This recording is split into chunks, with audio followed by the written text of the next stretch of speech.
Olá, amadinhos! Seja bem-vindo a mais uma aula, mas só que essa aula é a aula da revisão geral da unidade 3. Vamos lá? Aula 95.1. Olha só, ó, os conteúdos, ó, Barroco no Brasil, arcadismo, regência, nominal e verbal, crase e função da linguagem. Belezinha? Aqui tem as competências, né, três competências, mas vamos começando pelo Barroco no Brasil. O que estava acontecendo? Qual o momento histórico no mundo? O apogeu do absolutismo e da contra-reforma e fim das grandes navegações. Belezinha? Você vai lembrar muito, né, do conteúdo de história. E no Brasil, a Bahia como centro econômico e político, em virtude do ciclo da cana-de-açúcar e a exploração institucionalizada. Quando que começa o Barroco? Olha só o período, é de 1601 a 1768, né? Tem o seu marco inicial, ó, em 1601, com a publicação do poema épico Prosopopeia de quem? De Bento Teixeira. Gregório de Matos, olha só o grande, né? O Boca do Inferno, né? O que esse poeta tem a ver? Por que ele foi chamado de Boca do Inferno? Você lembra que ele não media as palavras, que ele tinha que falar, ele falava mesmo, amadinho. Então, sua poética se divide em poesia religiosa, né? O pecado arrependido diante de Deus, perdoado. E a poesia lírica é relacionada à amorosa, a carpe diem e certa atitude reflexiva filosófica. A poesia satírica, críticas à sociedade de sua época. E o padre Antônio Vieira, né? Ele tem aquela oratória, o que? Sacro-conceptistas. Então, privilegiou as grandes questões políticas sociais e escreveu mais de 200 sermões. Outros autores, Bento Teixeira, Manuel Botelho de Oliveira, Sebastião Rocha da Rocha Pita. Temos aqui os autores, né? Como falei, Padre Antônio Vieira e Gregório de Matos, constituem os principais nomes do Barroco brasileiro. Olha as correntes do Barroco. Ó, cutismo, que lembra o gongorismo, né? O que vai predominar? Ó, poesia. Aí, o quevedismo é o conceptismo, vai predominar o quê? A prosa. Temos aqui o seguinte, o cutismo relacionado à forma, o conceptismo relacionado ao conteúdo. Tem a questão da atitude sensorial e atitude intelectual. No cutismo, temos jogo de palavras e no conceptismo, jogo de ideias. E no cutismo, rebuscamento formal. E no conceptismo, retórica aprimorada. Aqui no cutismo temos o exagero, né? O uso exagerado de quem? De figuras de linguagem. Aí você vai ver a antítese, o paradoxo, a hipérbole, a metáfora, entre outras. Belezinha? No conceptismo, você vai ter o jogo intelectual, fazendo uso dos paradoxos e sutilezas lógicas. Beleza? Aqui terminou o Barroco, vamos diretamente para o arcadismo no Brasil. Lembra lá? Fuga da cidade, vida no campo. Olha só, momento histórico. Ó, no mundo, o que acontece? No século XVII, é o século das luzes, né? O iluminismo. No Brasil, a expulsão do jesuíta, que foi em 1759. Vem o ciclo da mineração, Minas Gerais como centro econômico político, olha só, e a Inconfidência Mineira, de 1789. Beleza? E aqui nós temos o seguinte, ó. No arcadismo tem a questão do racionalismo, né, que é a superação dos conflitos espirituais do período barroco, retomada dos valores clássicos, o belo, o bem, a verdade, a perfeição, a questão do pastoralismo, né, a utilização de pseudônimos pastoris, valorização das conversações clássicas da mitologia greco-romana. Temos locus amoenos, que quer dizer o quê? É a opção pelo bucolismo, pela vida em contato com a natureza, no campo, quando eu falei a questão de viver no campo. Pastores, riachos, ovelhas. Temos também a áurea mediocritas, né? Exaltação da vida simples, honrada, equilibrada e harmonia. O carpe diem, viver o presente. Inutilha trucar, a simplicidade, a estilística, clareza, equilíbrio, reação contra os excessos formais do barroco. Lá no barroco era exagerado e aqui no arcadismo a simplicidade. Olha só quem se destacou, Manuel Maria Barbosa do Bocage, de 1765 a 1805. É a maior figura do arcadismo português e entrou na Nova Arcádia em pseudônimo Eumano Sadino, né? Eumano é um anagrama de Emanuel e Sadino é uma alusão ao rio Sado que corta Setúbal, a sua terra natal. A musa é Marília, o cenário campestre é povoado de deuses, predominam locus amoenos. A poesia satírica de Bocage tem força demolidora, a linguagem é vulgar e os versos são, em sua maioria, redondilha. A parte literária já foi, amadinho. Agora chegando para vocês a parte gramatical, falando da questão da regência. Começando pela regência nominal. Quem vai estar no comando na regência nominal? Lembre bem, o nome, amadinho. Ó. O que é uma regência nominal? É a relação de dependência entre o nome. Que nome é esse? Substantivo, adjetivo e advérbio. E o seu complemento. Olhando aqui nesse gênero tirinha, nós temos o seguinte, olha o cenário, professora numa sala de aula, ó. Escrevam numa folha do que vocês têm mais medo. Medo de barata? Medo de avião? Medo de escuro? Aí o rapazinho responde, tenho medo de complementos nominais. Presta atenção, a palavra medo, quando eu falo eu tenho medo, mas precisa de algo para completar o sentido. Então, todas as palavras que eu colocar depois será o complemento nominal. Por exemplo, de avião, de barata, de escuro, de fantasma, de complemento nominal. Então, essa palavrinha aí está completando o sentido do nome, que é medo. Beleza? Olha só. Aqui nós temos uma expressão que trabalha com as duas regências, tanto nominal quanto a verbal. Começando aqui, os professores identificaram as dificuldades de gramática. Quando eu falo identificar, você olha logo que é o verbo, é uma ação. Quando eu falo assim, os professores identificaram o quê?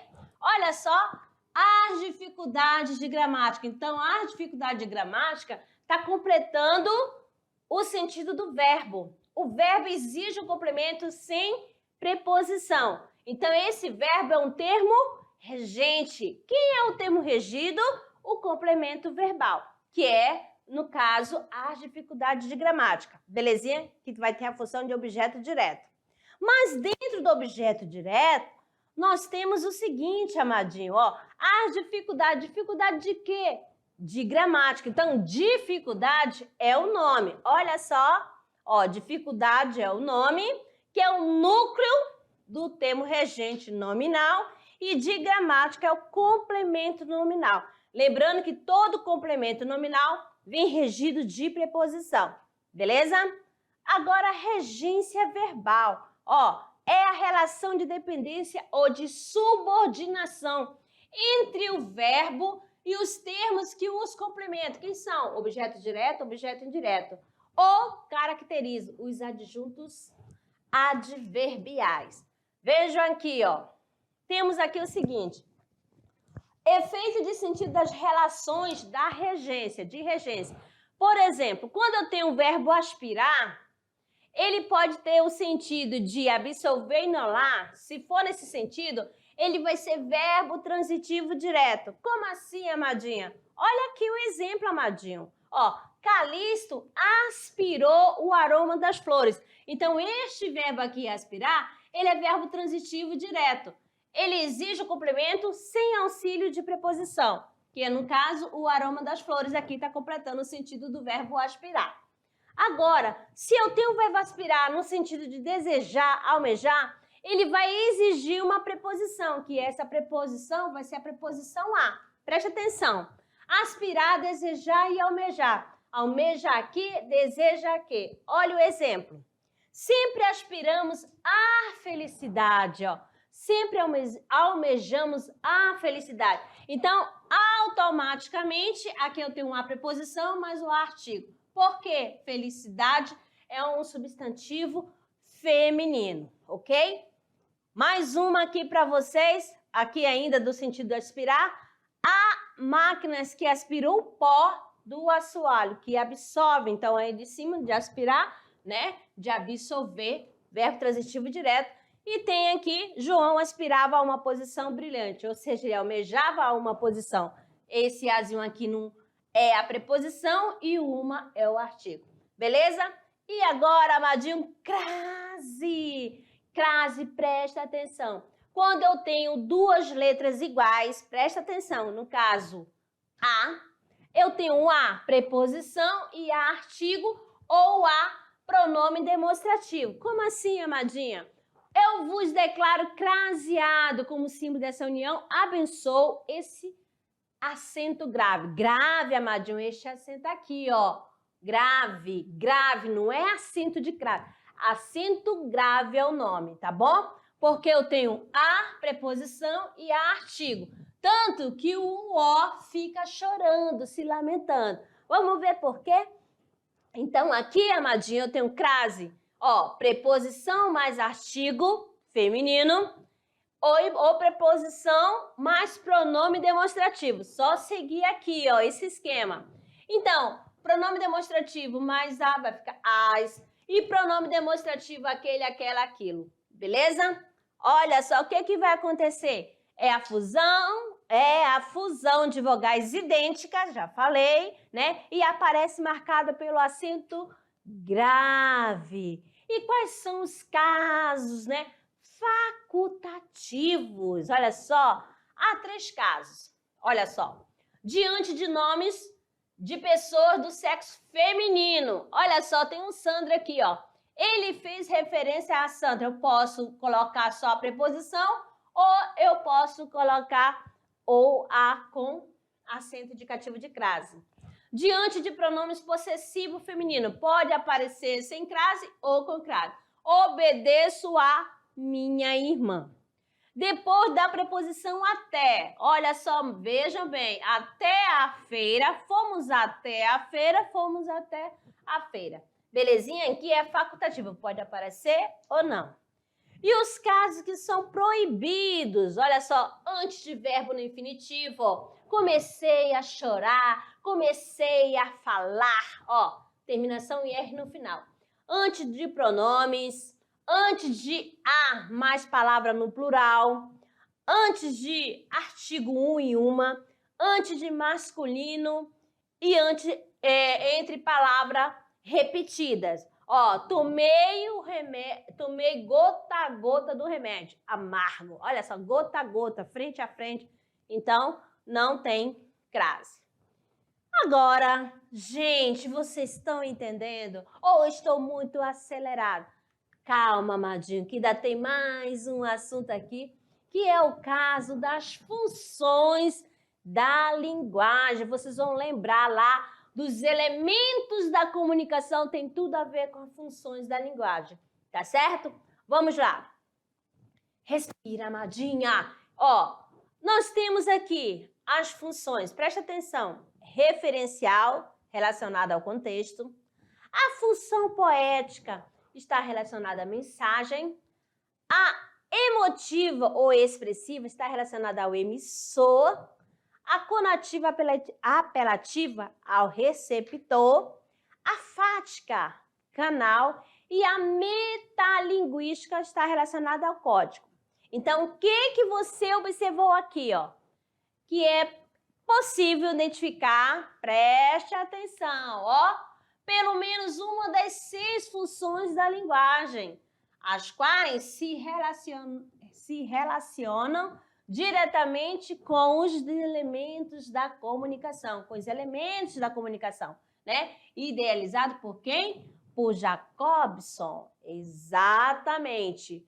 Vamos aqui, amadinho, prestar atenção nessa questão dos elementos da comunicação com as funções da linguagem. Presta atenção aqui, ó.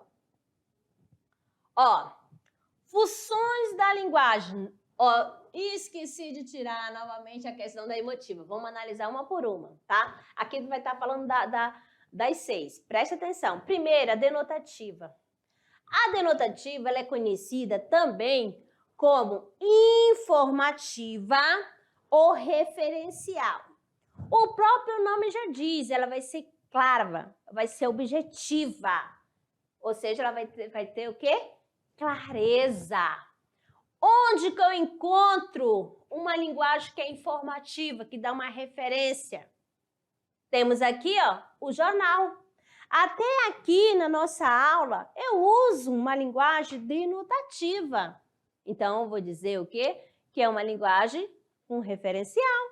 É informativa, eu estou passando o conteúdo, eu estou expondo o conteúdo. Belezinha? A conativa, apelativa, onde você vai conseguir encontrar a linguagem, né, conativa nos anúncios publicitários, propaganda, amadinho. Ela apela, ela tá centrada em quem? No receptor.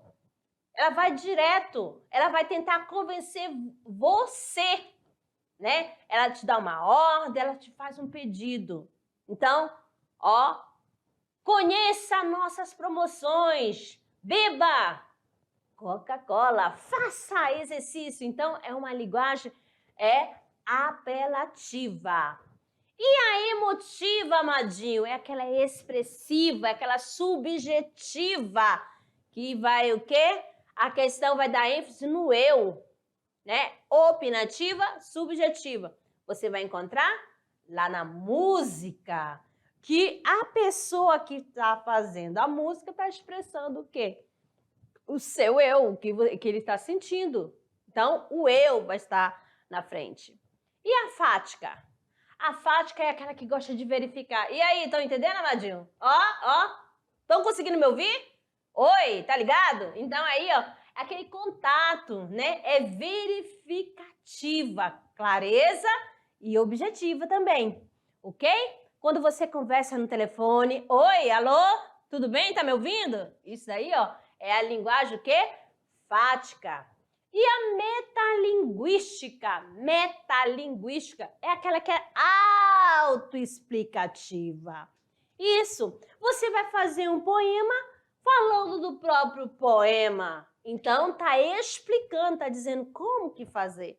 Você escrever algo do que você está fazendo. É a mesma coisa você ver uma obra de arte.